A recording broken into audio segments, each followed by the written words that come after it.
Assalamualaikum warahmatullahi wabarakatuh. Bismillahirrahmanirrahim. Hamdan wa thana'an laka ya Allah, salatan wa salaman laka ya Habibullah wa ala alika wa ashabika ya khairul bilad. Laka ya Rasulullah wa jami'a man tabi'ani laka ya Habibullah haqiqatan min ladun Adam ila yaumil qiyamah radhiyallahu lana wa barakatuh. A'udzu billahi minasyaitonir rajim. Bismillahirrahmanirrahim. Alhamdulillahi rabbil alamin arrahmanir rahim maliki yaumiddin iyyaka na'budu wa iyyaka nasta'in ihdinas siratal mustaqim siratal ladzina an'amta 'alaihim ghairil maghdubi 'alaihim waladdallin amin. Rabbana inna ta'ala alimun ila rasulillah sallallahu alaihi wasallam lisanadina fi dunya wal akhirati wa radina wa hajina wa dunya wal akhirah. Besi lazar bina mayalah mubarak kafir wa sallallahu alaihi wasallam.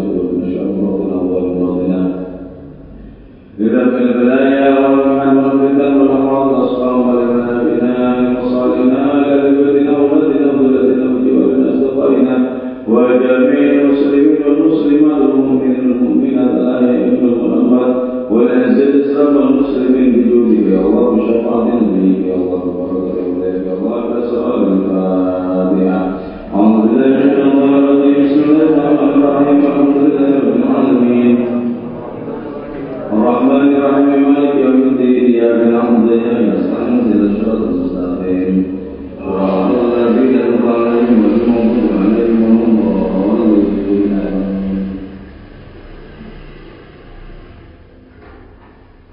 Kita masih membahas tentang spiritualitasnya Nabi Isa dengan judul puisi Uskufatun min biladil salam uskuf dari Fir'aun.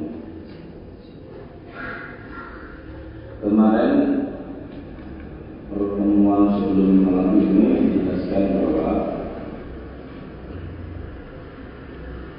hikmah keilahian Nabi Isa itu adalah tidak adanya jarak antara subjek dengan Allah Ta'ala. Karena itu semenjak Nabi Isa lahir itu langsung melakukan sesuatu yang tidak masuk akal bisa dilakukan oleh manusia. Yaitu ketika bayi beliau langsung berbicara, qala inni Abdullah atani al-kitaba wa ja'alani nabiyya wa ja'alani mubarakan aina ma kuntu wa awsani bis-shalati was-zakati ma kuntu hayya. Itu ketika beliau baru lahir. Kenapa? Karena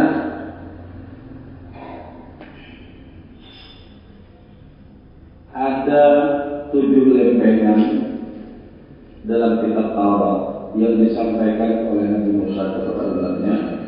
Sementara ada 2 lempengan dalam kitab Taurat yang khusus untuk Nabi Musa. Nah, yang 2 ini kemudian diwarisi oleh Nabi Isa sejak Nabi Isa lahir.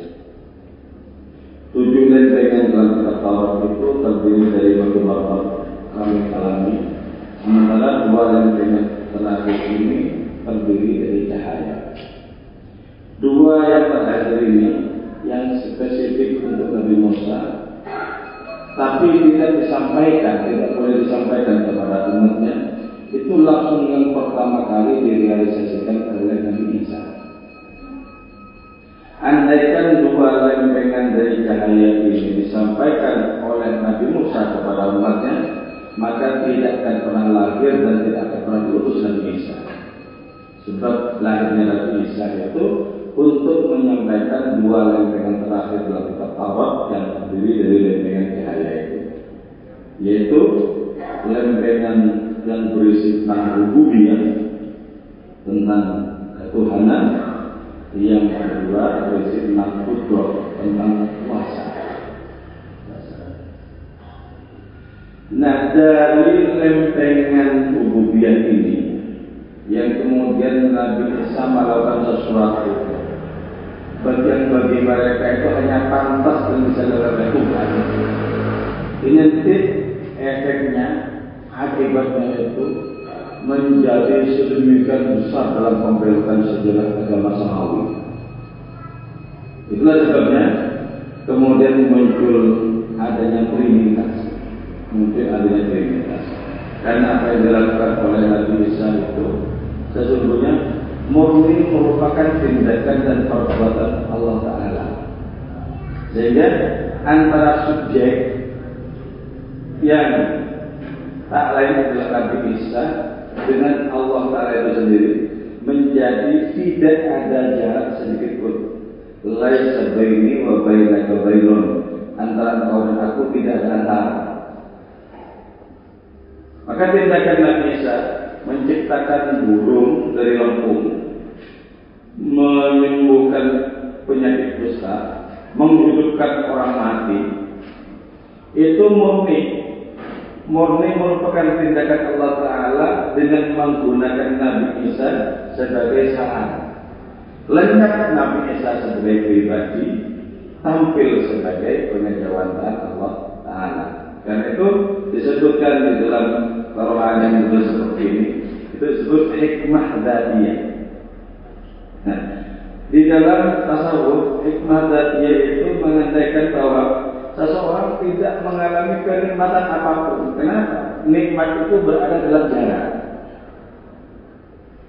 Ketika engkau bukanlah aku dan aku bukanlah engkau, tapi ada hubungan antara engkau dan aku, disebut terjadi nikmat.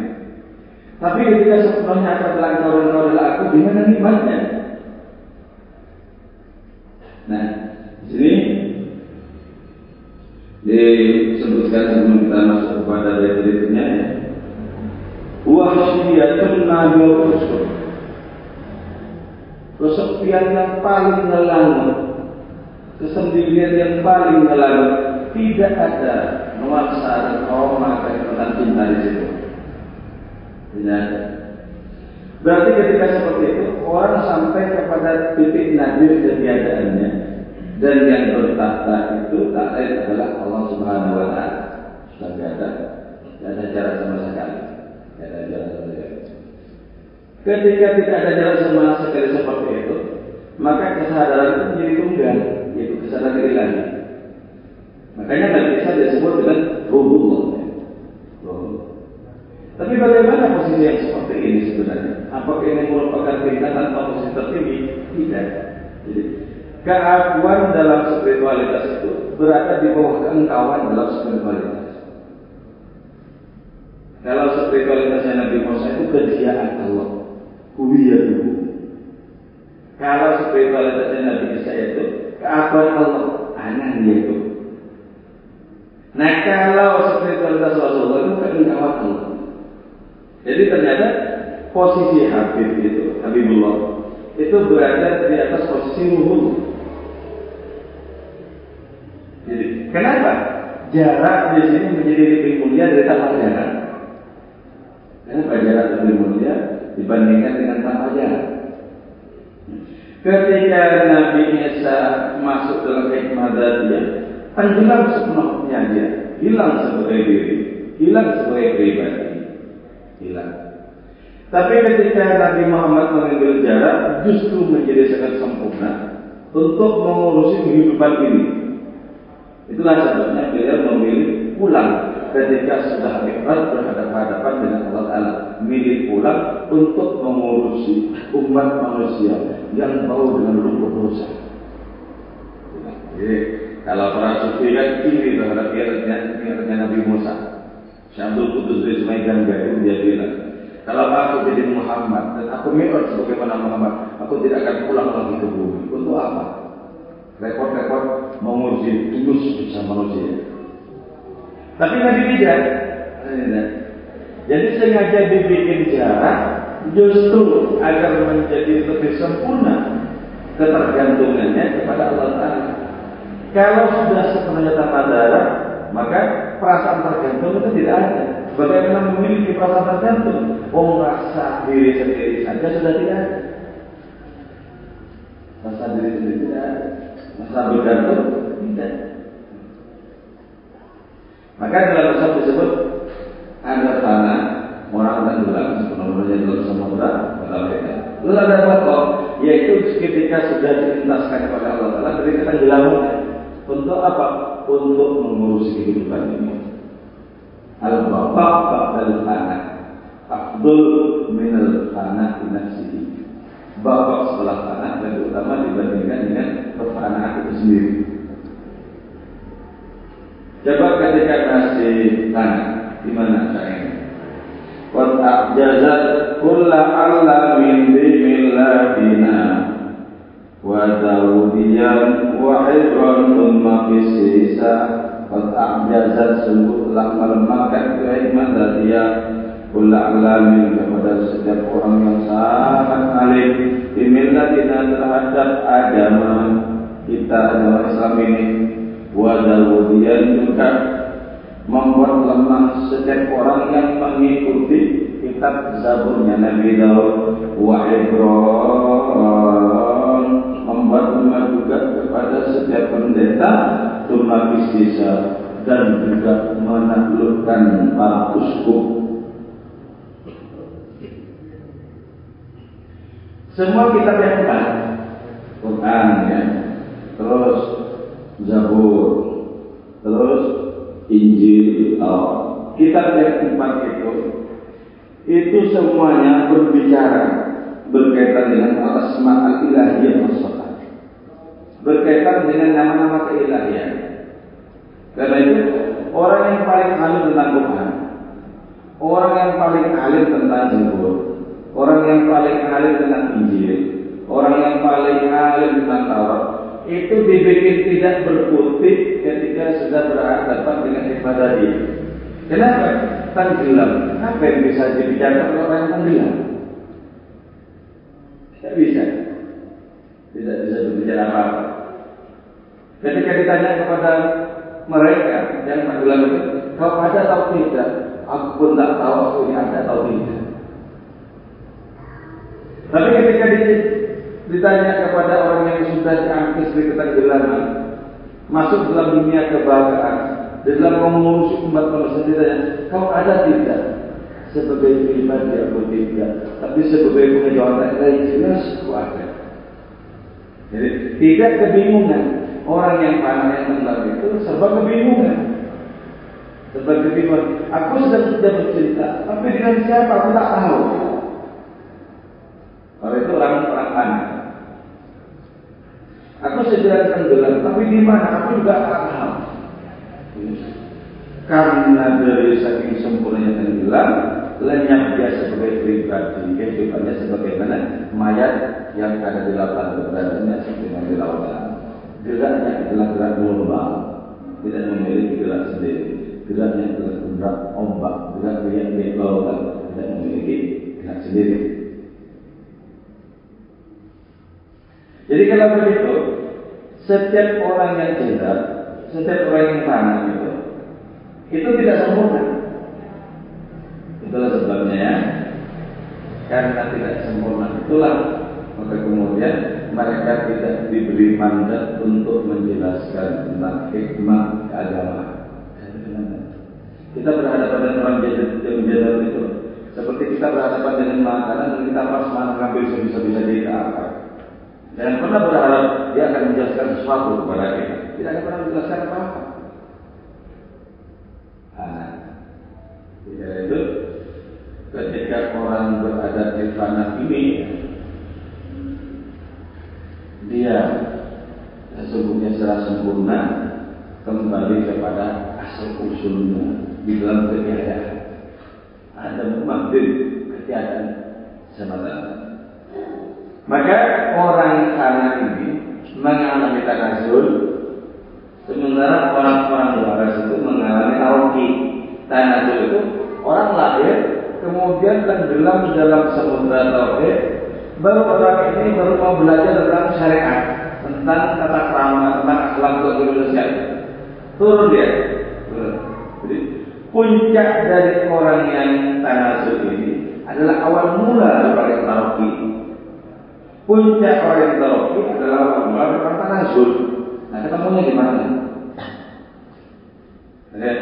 Jadi orang yang jahat, yang lahir kemudian dibikin termabuk-mabuk kepada Allah Ta'ala, Orang yang tidak mengerti tata aturan dan semacamnya itu baru mengekspres ilmu untuk belajar tentang tatanya, untuk sholat dan semacamnya.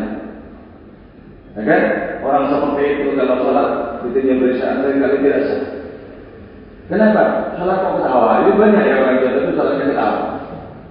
Ada orang jalan Allahu Akbar, setelah itu hujan. Kemudian, belum merpati itu belum. Itu sholat itu gimana? Jadi itu tidak sah. Itu yang dikatakan oleh Kiai Mubashir Maulid. Orang yang dari awal sudah bisa mengetahui tentang kejadian dan kelebihan Rusmi. Ini Mubashir bilang kepada pengikut Rusmi, kalau kalian sama Rusmi dan kalian tidak menyaksikan Rusmi sholat, kalian jangan ikut-ikutan. Rusmi itu justru kalau sholat malah batal, tidak sah. Jadi kan? Nah, hanya sedikit orang yang tanazul itu dan bisa berbicara dengan bagus. Hanya sedikit orang. Di antaranya adalah yaitu Syekh Ahmad Al-Badawi. Dia tanazul. Dia tidak pernah disaksikan oleh orang lain melakukan sholat. Ketika didemo oleh umatnya, oleh masyarakatnya, kenapa tidak sholat? Lantas serempak dia muncul menjadi 5 sosok. Kemudian dia bilang, Ahmad Badawi yang mana yang kalian dia tidak sholat? Setelah itu menyatu jadi satu lagi. Hanya sedikit orang yang tanazul itu yang bisa menjelaskan tentang nikah itu spiritualitas. Ini sedikit orang. Seperti Syekh Ahmad Al-Badawi. Kenapa mereka tidak bisa? Mereka tidak tahu pedihnya proses-proses rohani. Mereka tidak tahu bagaimana pedihnya digebuk oleh nafsu amarah sendiri. Tidak paham. Karena itu tidak bisa memberikan bimbingan.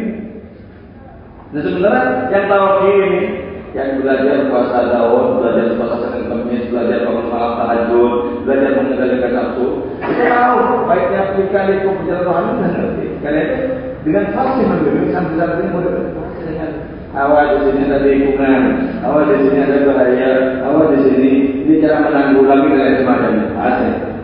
Dari atas ke dari bawah ke atas itu asik untuk menjelaskan pengalaman-pengalamannya. Sementara yang dari atas ke bawah itu jarang sekali yang bisa menjelaskan tentang bagaimana dikali untuk mencapai Allah Subhanahu wa taala. Tapi ya, walaupun sebagai pembimbing rohani, orang yang tahu ini menjadi lebih sempurna. Tapi orang yang bisa menjelaskan ini, itu juga bisa dibikin kikuk ketika sudah berhadapan-hadapan dengan orang-orang yang paham. Bagaimana bisa dijelaskan ketenggelaman dalam samudera yang tidak berdasar dan tidak berpahala? Jadi jazatul alam. Jadi orang-orang yang pandai tafsir sampai yang berbeli tafsir Quran, tafsir kitab Zabur, tafsir kitab Injil, tafsir kitab Taurat tidak akan bisa mengurai orang-orang yang tergila-gila kepada Allah Taala. Bisa mengurai. Qad jazatul alam min billahi. Mengurai itu. Jadi seluruh ilmu pengetahuan tentang keilahian itu hanyalah setetes dibandingkan dengan pengalaman keilahian berupa penenggelaman dalam samudera ilahian dari mulai. Nah, karena itu kemudian ketika masuk ke dalam samudera keilahian itu banyak para sufi para wali berhenti sampai di situ. Cukup sampai di sini kata orang Nabi. Bolak-balik ngomong seperti itu. Cukup sampai di sini. Ini pembicaraan tidak ada kesudahan. Kalau Syekh tidak terbilang, cukup sampai di sini. Kalau orang ingin bertanya, lebih baik kau cek saja pikirmu. Ada di balik setitik debu semesta, ada alam raya yang tidak ada batas. Bahkan matahari di langit itu bilang, aku bukanlah sumber cahaya, aku menerima cahaya dari matahari yang lain atas Tuhan. Tidak ada batas. Maka orang-orang dengan ma'rifah itu menyaksikan keterbatasan dunia ini, menyaksikan tidak terhingga-hingga, menyaksikan sesuatu tersebut sama dengan menyaksikan samudera raya yang tidak ada batasnya. Dari situ kemudian kita bisa mengatakan bahwa segala yang ada adalah jendela untuk memasuki kita ketertinggalan. Bacalah yang terbatas dengan seksama agar menemukan yang tak terbatas. Bacalah yang nisbi agar sampai kepada yang mutlak dan lain sebagainya. Dan pembacaan yang paling ampuh untuk mengantarkan kita ke sana adalah pembacaan kepada diri kita sendiri. Inilah kitab paling sakral diri sendiri. Inilah kitab yang paling ampuh yang siapapun bisa menghatamkannya pasti sampai kepada Allah Taala. Karena itu kemudian dihadiskan man arafa nafsahu faqad arafa rabbahu. Kenal kepada diri. Kenapa sampai dihadiskan seperti itu? Karena diri kita masing-masing itu adalah bayang-bayang dari performa keilahian asli. Bayang-bayang dari performa keilahian.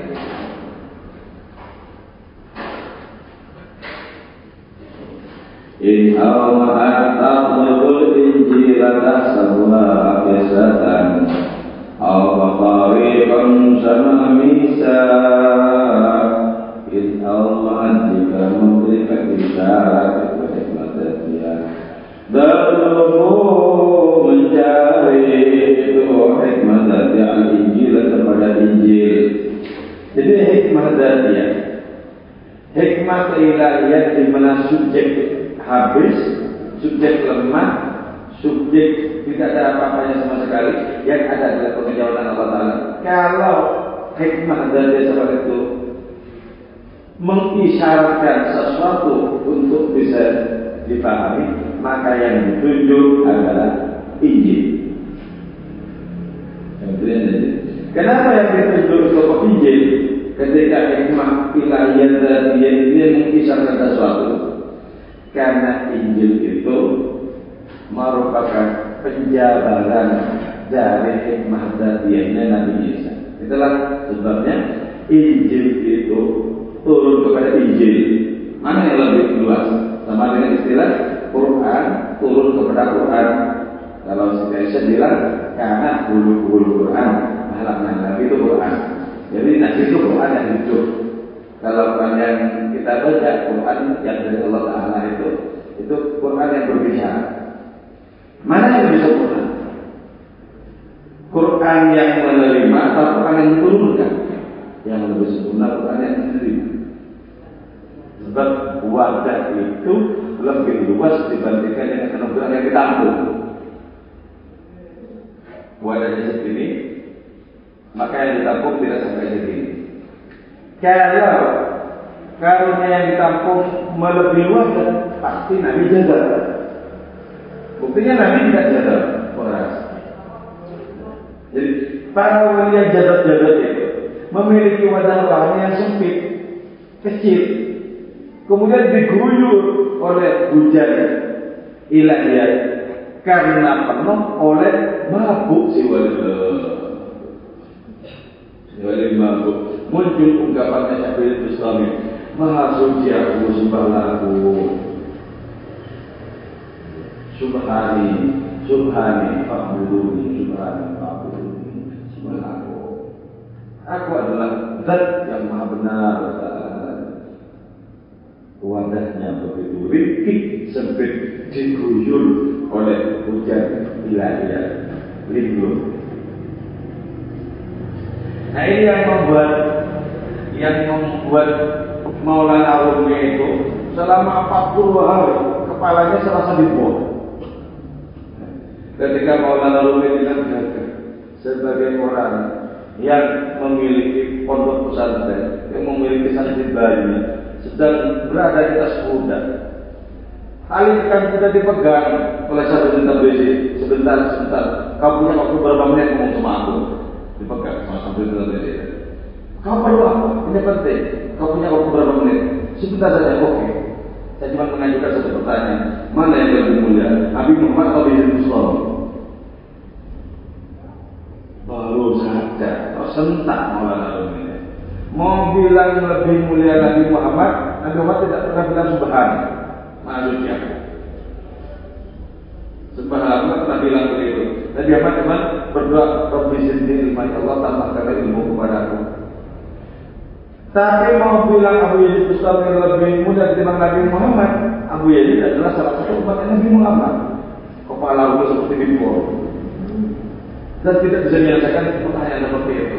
Kemudian kita kasih kau harus bertanggung jawab. Ya. Kau yang sudah bikin kepala pening dengan pertanyaan. Lalu ditarik satu tabrisi, dibawa ke dalam satu rumah selama 40 hari tidak keluar dan membahas pertanyaan seperti itu.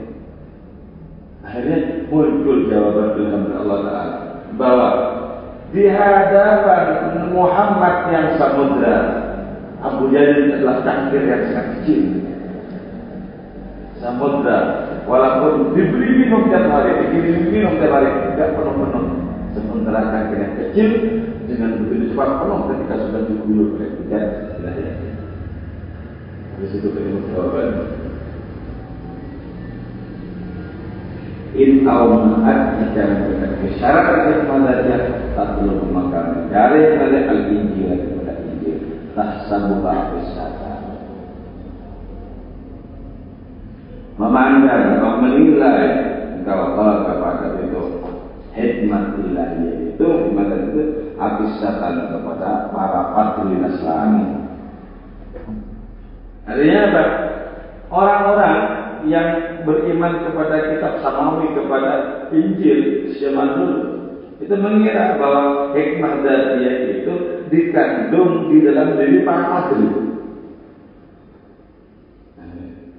Sebagaimana santri-santri meyakini bahwa kiai-kiai itu berisi Al-Quran dan hadis.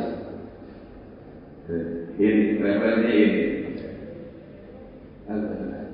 Jadi itu tidak sama persis, tapi itu juga merupakan representasi. Tidak sama persis. Artinya hikmah dzatiyah ilahiyah itu ketika orang tenggelam dan panas dalam Allah Taala itu tidak sama persis dengan para patri, tapi untuk menjadi keterangan tentang ibadah itu kepada para patri Nasrani itu, kalau dikatakan kaum Nasrani. Al-Batarikon atau berada pada para Petrik. Petrik itu adalah Qaidul dan Kuwadul, yaitu pemimpin Romawi di kalangan orang Nasrani. Syamamisa dan juga orang-orang yang membantu para mereka. Nah, di dalam agama apa saja, akan senantiasa ada representasi seperti itu. Dulu di masa Nabi, representasi dari Allah Taala ya Nabi sendiri. Sehingga kalau orang dengan sama menyaksikan Nabi, maka orang akan menemukan Allah Taala pada diri Nabi.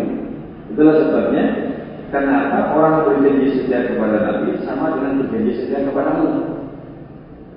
Innal ladzina yubayyi'unaka innama yubayyi'una Allah yadullahi fawqa aydihim faman nakatha fa innama yanqutu 'ala nafsihi wa man awfa bima 'ahada 'alaihi Allah fa sayu'tihi ajran 'azima. Orang yang berjanji setia kepada Muhammad sebetulnya berjanji setia kepada Allah. Gitu kan? Pada Baiatul Ridwan, tangan Nabi itu meletakkan di atas tangannya orang-orang Ansor. Mereka menjadi setia. Tangan-tangan sebelah di atas tangan Nabi. Ketika Nabi meletakkan tangannya di atas tangan mereka, Allah Taala berfirman, "Ya Allah fawqa aydihim." Tangan Allah di atas tangan mereka. Tangannya Nabi diaku oleh Allah sebagai tangan Allah. Tangannya Nabi diaku oleh Allah sebagai tangan Allah. Kalau orang-orang dari kalangan ilmu kalam mengatakan Rasulullah SAW kekuasaan Allah atas kekuasaan mereka, terlalu jauh kerajaan seperti itu. Tidak sesuai dengan konteks sebelum nuzul. Jadi tangan Allah, maksudnya tangan Nabi diambil sebagai tangan Allah oleh Allah sendiri. Rasul itu menjadi Rasul ketika sudah tidak memiliki entitas apapun dari dirinya sendiri. Ketika sudah sepenuh-penuhnya adalah kehendak Tuhannya, maka layak Rasul sebagai Rasul. Kalau Rasul masih memiliki kehendak sendiri yang tidak sama dengan kehendak Tuhannya, maka dia juga sebagai Rasul.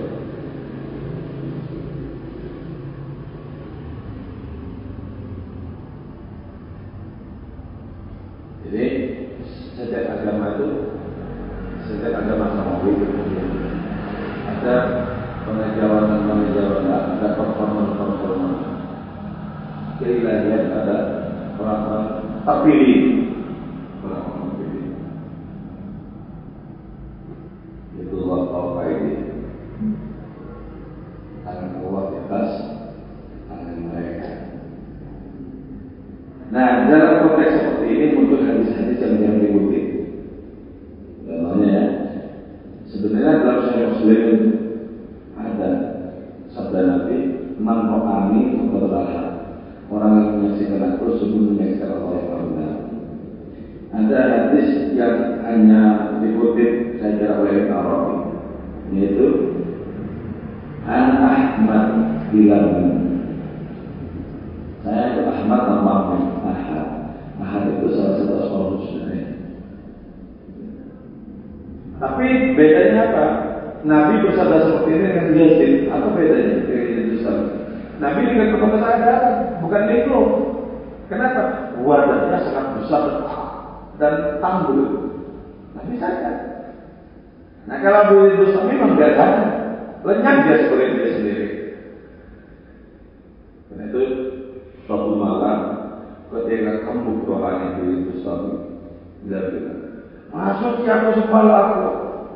Dia tidak sadar ngomong seperti itu, karena dia sudah lenyap sebagai diri sendiri dipakai oleh orang. Setelah subuh, santri-santrinya bilang, "Syekh, tadi kata-kata jenengan ngaco, tidak sesuai dengan syariat." Memang saya bilang apa? Jenengan bilang, "Maha suci aku, sembahlah aku." Baik, kalau kata-kata itu ungkapan lagi, jangan segan-segan, tusuklah aku. Aku berada dalam badan ini dan badan ini tunduk kepada syariat. Perjanjian seperti itu dengan satu-satu. Ketika esok malamnya lagi, rohaninya kamu lagi, muncul lagi kata-kata tak senonoh. Maka karena sudah ada kesepakatan dengan santri-santrinya, santri-santri beliau ngamuk seperti tentara assassin. Setiap kali mereka memegang dulu mereka sendirilah yang bersepakat. Kenapa? Hilang Abu Yazid sebenarnya. Ketika mereka memandang Abu Yazid, sesungguhnya mereka memandang kepada Allah Ta'ala. Di pedang mereka sedang beribadah, pedang mereka sedang beribadah. Ada salah satu santri yang berada antara patuh dan tidak kepada gurunya. Ini mau saya tusuk atau tidak, saya tusuk atau tidak. Mau saya tusuk, teman-teman sudah bergelimpangan bersimakan. Mau tidak saya laksanakan, bagaimana rasa kepatuhan saya kepada guru saya? Berada di antara melaksanakan perintah dan tidak melaksanakan. Orang itu lecet seluruhnya.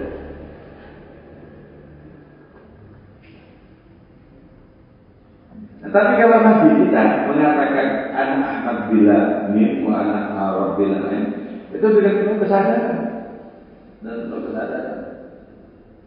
Itulah kenapa Nabi itu orang yang paling dekat dengan Allah. Tapi kasih sayangnya begitu melimpah kepada seluruh semesta. Sikap sopan santunnya, rendah hatinya, begitu sangat mulia dan tak bertanding oleh siapapun. Bahkan dengan kita jauh lebih rendah hati Nabi. Nabi tidak pernah makan dengan keadaan bersandar. Sandar ke tembok juga boleh haram. Kenapa? Kok haram Nabi? Itu tradisi Nabi aja. Dan aku adalah hamba orang aja. Padahal kita biasa makan bersandar.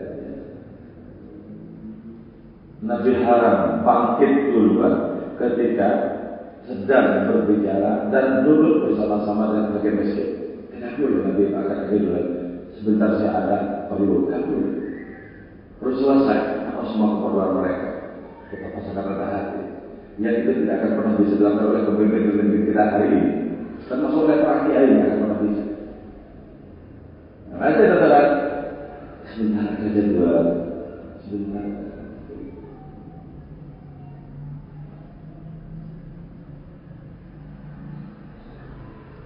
ناديته إذ رحلت للبين ناقتها يا هادي العيس لا تأتوا بها العيسى. Ketika hikmah ilahiyah zatiyah itu mau pergi dari hati, begitu hati, maka ku panggil, oi, wahai penggembala unta, jangan kau bawa serentak unta itu. Artinya, ketika jarak itu mau diambil, ketika sudah mau meninggalkan kemah suci bernama hati, maka orang sudah memiliki, orang yang sudah merasakan adanya nikmat ilahiyah zatiyah itu tidak mau rasanya, tidak mau. Biarpun untuk ukuran kebahagiaan yang senang dan terutama bisa saja berjarak itu lebih senang dibanding menyatu. Tadi dikatakan bahwa ketika engkau adalah aku, tapi antara kita ada hubungan yang sayang baik, maka kita berbahagia. Tapi ketika sebenarnya aku adalah aku sehingga tidak ada lagi sebutan aku dan engkau, maka itu adalah keterasingan. Karena itu coba ya, kita menggunakan pintu masuk puisinya seperti jiwa dan ulum. Dukamu abadimu besar. Dukamu abadi. Apa yang disebut dengan duka ilahi? Dukamu abadi. Betulkah sesungguhnya Allah merasakan kebersamaan dengan kita, dengan makhluk-makhluk ciptaannya? Atau Allah tetap merasakan sendiri?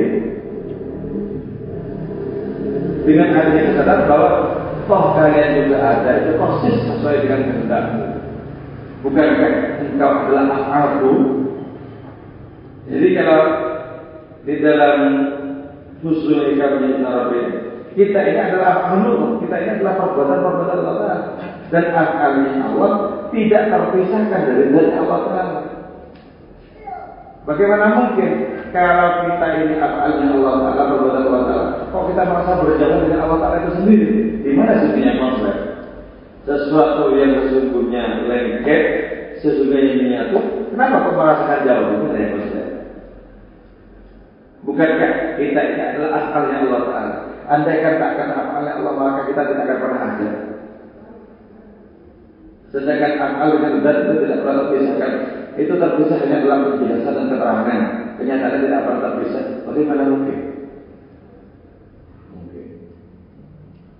Ya, termasuk kemahaan Allah itu seperti itu. Kemahaan Allah itu seperti itu. Kita akan hijab oleh sesuatu yang sesungguhnya tidak ada. Betulkah hijab itu ada? Kalau hijab ada, berarti hijab itu lebih luas dibandingkan dengan Allah. Allah. Kalau ada hijab itu, hijabnya kan lebih luas. Sehingga kan ada hijab, maka Allahnya tidak kelihatan. Kalau memang hijab tidak ada, kenapa kok tidak menyaksikan Allah terus menerus? Di mana? Itu dulu saking maha kuasanya Allah Taala, sesuatu yang tidak ada sekalipun bisa menjadi hijab. Bisa menjadi sesuatu yang hijab, sesuatu yang tidak ada kepada. Ya, kita itu senantiasa berdempetan dengan kemahaan Allah Taala. Tapi akhirnya belum tentu kita merasakan berdempetan dengan kemahaan Allah Taala.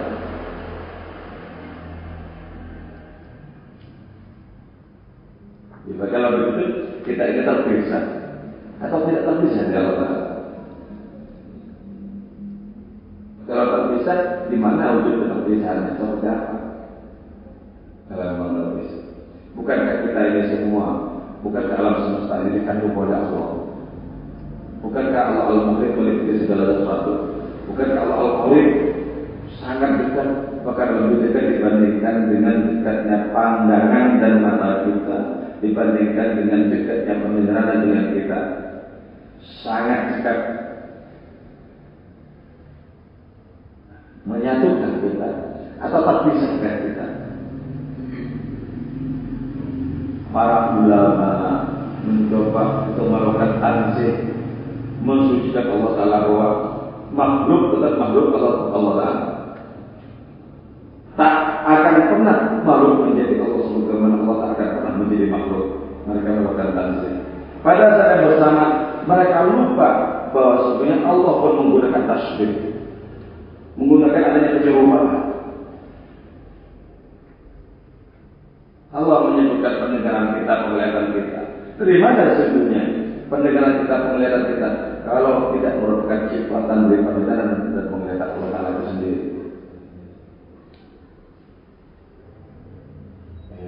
Di sini mengalami ulang kali kenyataan rasa mengatakan bahwa sesungguhnya tidak ada apa yang terpisah dari Allah Ta'ala. Tapi ilmu pengetahuan ingin mentafsirkan Allah Ta'ala tidak dipisahkan.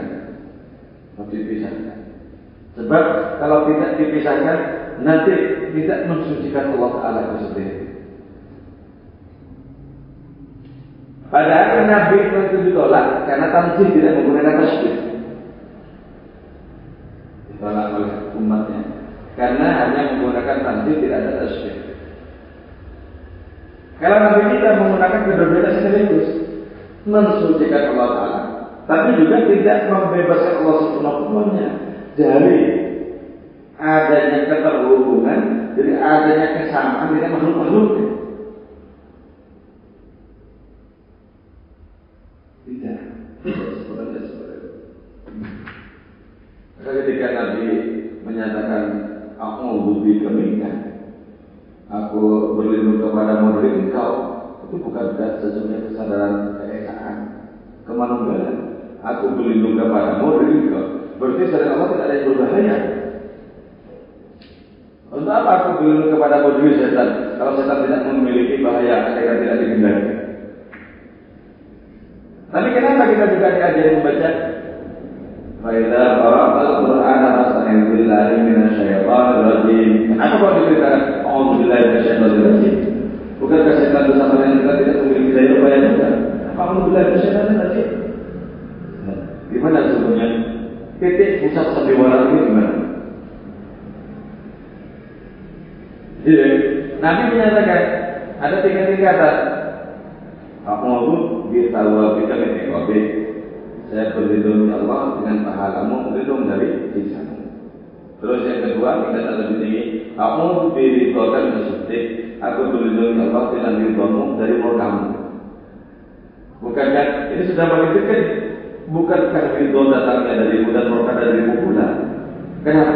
Kok berlindung dari sebagian kepada sebagian? Ridho-ridhonya Allah bukan murkanya Allah Ta'ala. Kalau yang pertama masih sangat bersyarat, aku berlindung dengan pahalamu dari siksamu. Sebetulnya pahala siksa sebetulnya dua-duanya sebagai efek. Tapi ketika aku berlindung dengan ridhomu dari murkamu, bukankah ridho dan murka sebenarnya satu? Allah. Nabi semakin mempertegas lagi adanya keesaan tunggal. Aku berlindung kepadamu dari engkau. Maka di sini kemudian kita mengenal Allah sumber dari segala kenikmatan.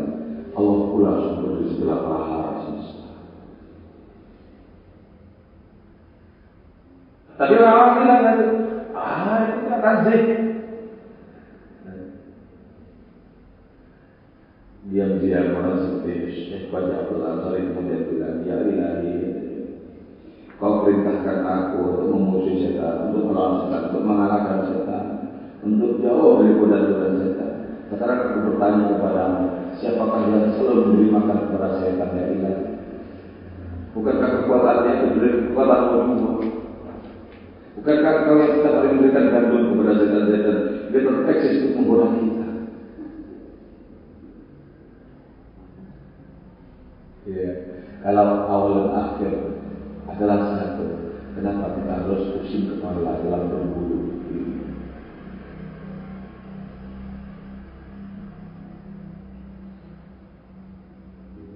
Ya, ini ya, kita merasakan kenikmatan dalam hati, nikmat keilahian. Ketika mau pergi, bilang, jangan pergi. Bukankah semestinya sama? Datang untuk pergi bagi orang-orang yang sudah mengilahi. Setelah suatu boleh datang, setelah suatu boleh pergi. Orang yang manis karena kehilangan sesuatu, berarti orang ini tidak mengerti sama sekali sandiwara ilahi. Orang yang melonjak-lonjak karena mendapatkan sesuatu, sama tidak mengertinya juga. Padahal bagi orang yang marifat, datang narkoba itu sama saja. Untuk apa kau tangisi? Abdul Qadir Jailani itu punya anak 27 ya. 27 dengan istri 4. Sekali menikah langsung 4, tidak 1, baru 2, baru 3, baru enggak, langsung 4. Jadi langsung memenuhi kuota. Punya anak 27. Yang hidup sampai besar itu cuma 13. Selebihnya menghabiskan itu. Setiap kali istri-istri beliau melahirkan, beliau bilang apa? Kau sudah mati. Kepadanya istri bilang, kau sudah mati. Kenapa kau bilang seperti itu? Agar suatu saat kalau mati beneran tidak merasa kehilangan. Kau sudah mati. Sama dengan orang mendapatkan karunia, kau habis. Agar kalau mati beneran tidak ada penyesalan, tidak ada rasa sakit hati di jiwanya. Kalau bilang tidak, tidak masalah. Sudah dibilang sejak sekali datang, kau habis. Jadi kan pertama mempererat hubungan antara awal dan akhir, mempererat hubungan antara dimensi yang satu dengan dimensi yang lain, mempererat agar beberapa hal yang tidak sama itu tidak dipandang bertentangan. Nanti akan merasakan sama. Allah Al-Muntaqim adalah Allah Al-Munqim. Allah yang memberikan nikmat dan Allah yang memberikan siksa. Dari mana datangnya kontroversi? Dari mana datangnya pertentangan-pertentangan? Dari mana? Dari nama-nama Allah Ta'ala yang berlawanan. Coba, nama-nama Allah Ta'ala kan banyak yang berseberangan. Satunya misalnya Maha Pengampun, satunya menuntut siksa. Satunya Maha Damai, ya salam. Satunya lagi Al-Qahar yang memaksa. Satunya lagi Al-Latif yang lembut. Satunya lagi Al-Jabbar perkasa. Nah, sementara nama-nama ini memiliki objek-objek yang dikelola. Objek yang dikelola. Dan itu kalau orang diridhoi oleh nama Allah Ta'ala Al-Hadi, maka orang ini berarti mengikuti Allah Ta'ala. Tapi yang diridhoi oleh Al-Hadi, apakah dia diridhoi oleh Al-Mubin yang menyesatkannya? Tidak. Mana yang diridhoi oleh Al-Mubin? Iblis atau beriman? Coba, mana? Yang diridhoi dengan Al-Mubin itu iblis atau beriman?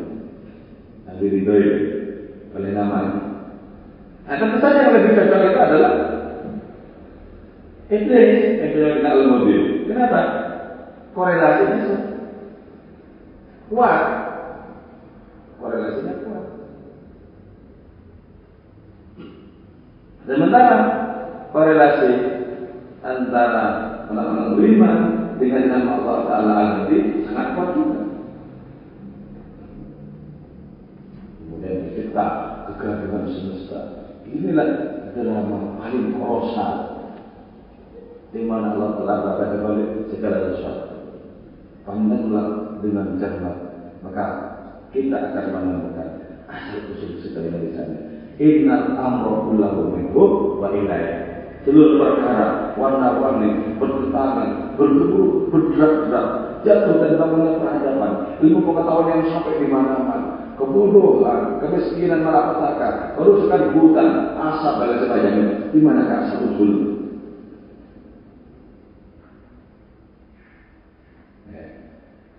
Betapa penuh dengan gereja, betapa diperlukan juga kearifan, betapa diperlukan sikap bersama. Bisa mengatakan sesuatu sebagaimana semestinya ada tempatnya. Ini 3 ayat dari puisinya Muhyiddin Ibn Arabi. Untuk bab ini Usrufatan Mimpilatil Rum masih tinggal 3 bait lagi. Ada yang ngerti? Saya kira mengerti semua. Silakan.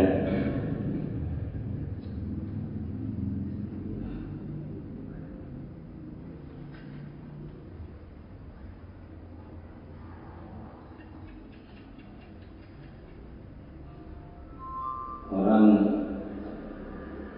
kalau menekuni ini bisa merasakan ibarat jalan kepada Allah itu seperti ditekuk. Itu kalau bosnya dari yang panjang tidak tahu arah, kemudian jadi sini. Jadi dalam itu ditujukan untuk membuat singkat perjalanan yang beribu-ribu.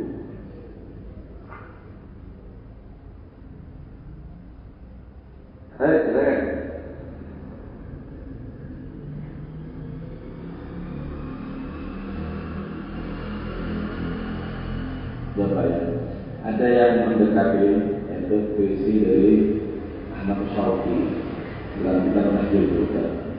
Nahjul Burda ini mengikuti gaya kitab Burda. Kalau kitab Burda yang Busiri terdiri dari 160 bait yang kita tadi berbagi itu. Kalau ini terdiri dari 190 bait, 30 bait lebih dibandingkan dengan Burda yang Busiri. Ada bait yang saya sangat senang sekali, yaitu Sa'dun wa nasun wa mulkun anta maliku tudilu minni amin li wa minni amami. Keberuntungan, terus malapetaka, kekuasaan, semua adalah milikmu ya Allah. Kau pedulkan semua itu kepada siapapun yang kau kehendaki. Kadang kau bilang malapetaka, kadang kau benar kenikmatan demi kenikmatan. Di sebelah sini benar kenikmatan, di sebelah sana malapetaka. Jadi apa saja yang ada berkaitan dengan keberuntungan, dengan hari nafas, dengan malapetaka, berkaitan dengan kekuasaan yang sekarang diputus oleh raja-raja, presiden dan para penguasa itu, sesungguhnya kita ada di genggaman dengan Allah. Maka keanekaragaman dan pertentangan itu bisa menyatu di situ. Kadang kita menemukannya di sini, kemudian pindah ke sana, pindah ke sini, pindah ke sana. Keberuntungan itu berpilihkan sebagaimana juga malapetaka, apa juga begitu. Salah satu visinya lagi begini. Datang ke Roma wa atena Roma hawata. Kulul yawabiti fi Baghdad wa Tu'um. Tinggalkanlah Athena dan Roma dan segala kemegahan yang kami oleh keduanya. Sekarang emas, permata dan berlian itu tersimpan di kota Baghdad. Tapi Baghdad sekarang hancur. Ketika Ahmad Syauqi sudah sekian lama pergi, Baghdad pun juga hilang dari kejayaannya. Betul-betul begitu.